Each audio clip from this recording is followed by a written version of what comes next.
The guitar is a very unique instrument. There are many different types of guitars. There is the Spanish or classical guitar, there's the flamenco guitar. There are countless designs of the electric guitar, from the hollow body to the semi-hollow body to the solid body electric. There are 6 strings, 7 strings, 8 strings, 15 strings. Anything you can imagine in a guitar, it's been built and played by someone. We're going to discuss the most influential guitarists from 1929 through 1969. One of the reasons that I stop at 69 is because there's so many players to talk about that it's going to need 2 episodes. So let's get started. I'd like to begin with Andre Segovia, who was the 20th century pioneer of the classical guitar and guitar repertoire and really popularized the guitar as a solo instrument.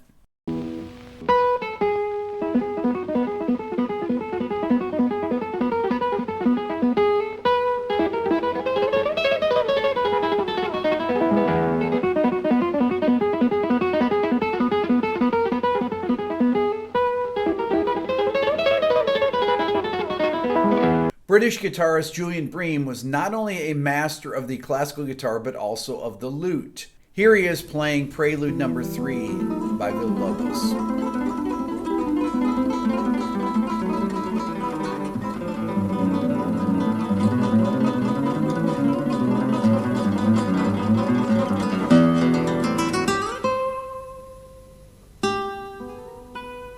Next, I'd like to move to the blues, and we're going to start out with Charlie Patton.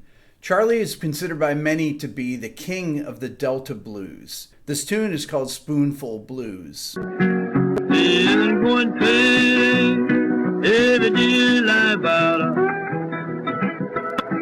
It's all I want in this tree, Janetta. I go home, wanna fight butter.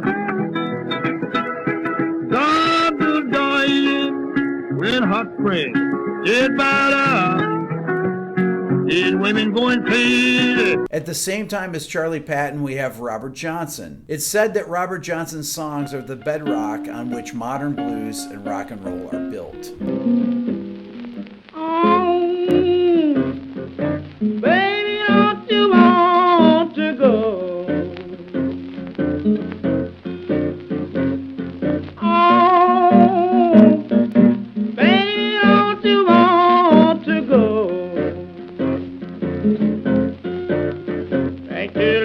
California, from my sweet home, Chicago. The Delta blues style is really fun to play. It's typically played on acoustic guitar, and it combines rhythm guitar during the singing with fill lines that happen to make it sound like it's 2 guitars. You hear Robert Johnson on the turnaround play the... Here you can see Lightnin' Hopkins using the same type of fingerstyle accompaniment.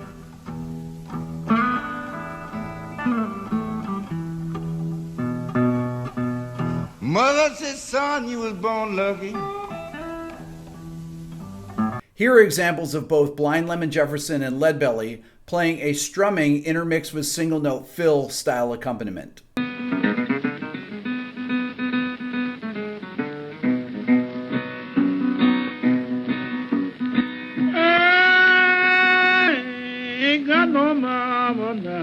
His head was found in a driver's wheel, and his body haven't never been found.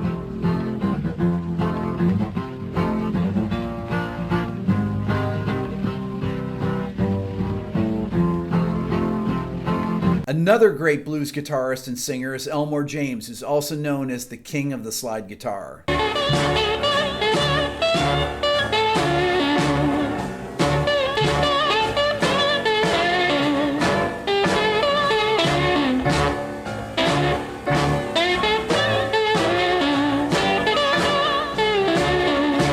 Muddy Waters is another guitarist and singer that you should know. He's often cited as the father of modern Chicago blues.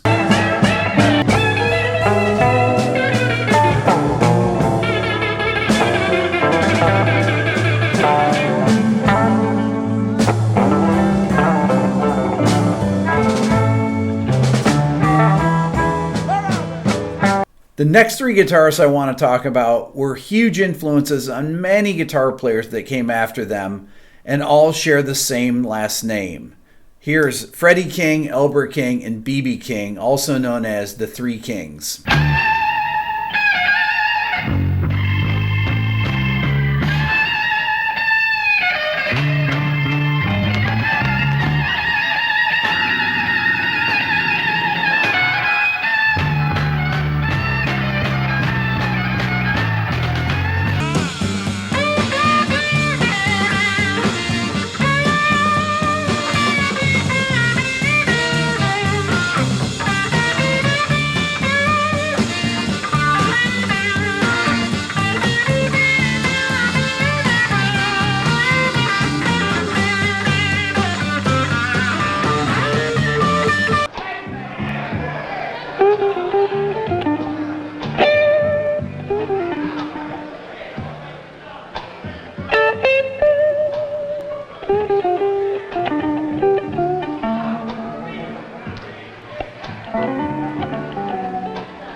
Another hugely influential blues player and singer is Buddy Guy. Buddy is out of the Chicago school of blues guitar and influenced such greats as Eric Clapton, Jimi Hendrix, Jimmy Page, Stevie Ray Vaughan, Keith Richards, Jeff Beck, and John Mayer. The first time I met the blues, you know I was walking down through the woods. Yeah, the first time I met the blues, baby, yeah. You know I was walking down through the woods.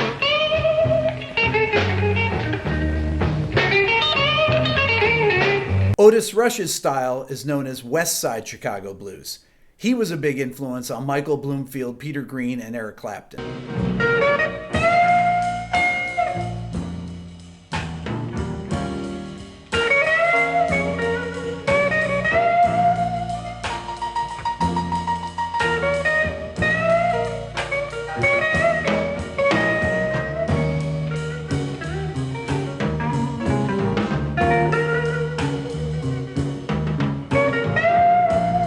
Now, before I move on from blues, I know you guys are going to say, I forgot this guy, I forgot that guy. You didn't have T-Bone Walker in there. You didn't have John Lee Hooker in there. You didn't have Howlin' Wolf. I'm going to do a whole blues guitar video, so don't worry about that. Next, I'd like to move on to jazz guitar. There were two hugely important guitarists at the beginning of the jazz guitar movement, which happened in the late 30s into the 40s. One of them was Charlie Christian, and the other was Django Reinhardt. Django Reinhardt's career began to flourish in the mid-1930s in Paris when he teamed up with violinist Stefan Grappelli. For those of you that don't know, Django injured his left hand in a fire, rendering these two fingers, his pinky and ring finger, useless on his left hand. You'll see him playing all over the guitar with these two fingers. Check it out.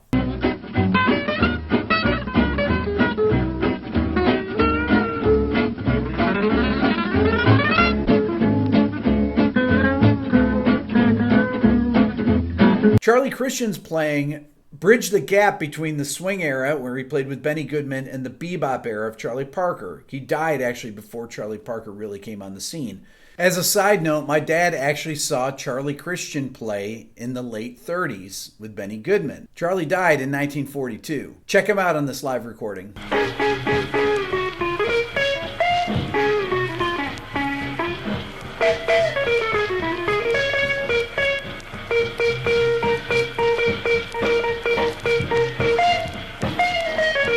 Charlie Christian paved the way for the modern electric guitar sound that was soon to follow. He was hugely influential to players like T-Bone Walker, Eddie Cochran, Scotty Moore, B.B. King, Chuck Berry, Carlos Santana, Jimi Hendrix, and the next guitarist we're going to look at, one of my favorites and one of the greatest jazz guitarists of all time, Wes Montgomery. Check it out.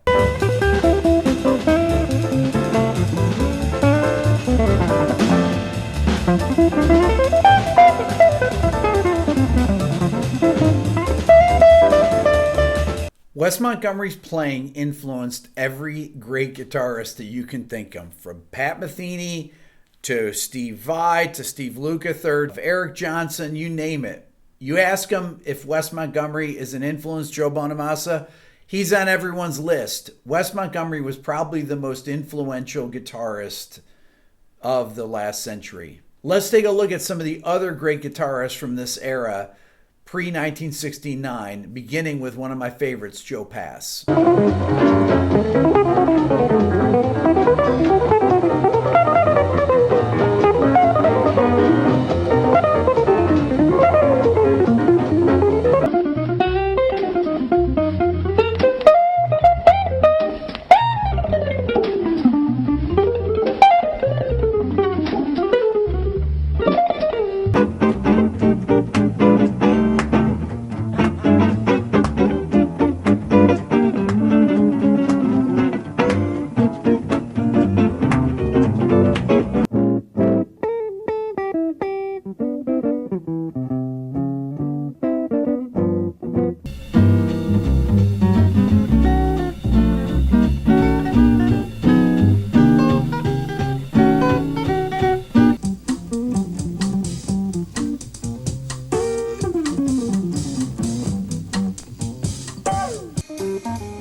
Rock and country music developed simultaneously in the 50s and 60s with some of the greatest and most influential guitarists of all time. Chuck Berry, Scotty Moore, Chet Atkins, Jerry Reed, and then on to Jimi Hendrix, Jimmy Page, Jeff Beck, Eric Clapton. Let's take a look at some of the greatest guitarists of country and rock and roll.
This should give you a pretty good idea of who the most important guitarists from 1929 or so to 1969, so over the course of about 40 years. Part 2 is going to focus on 1970 till the present. That's all for now. Please subscribe here to my Everything Music YouTube channel. If you're interested in the Beato book, go to my website at www.rickbeato.com. You can find it there. And remember, follow me on Instagram at rickbeato1. Thanks for watching.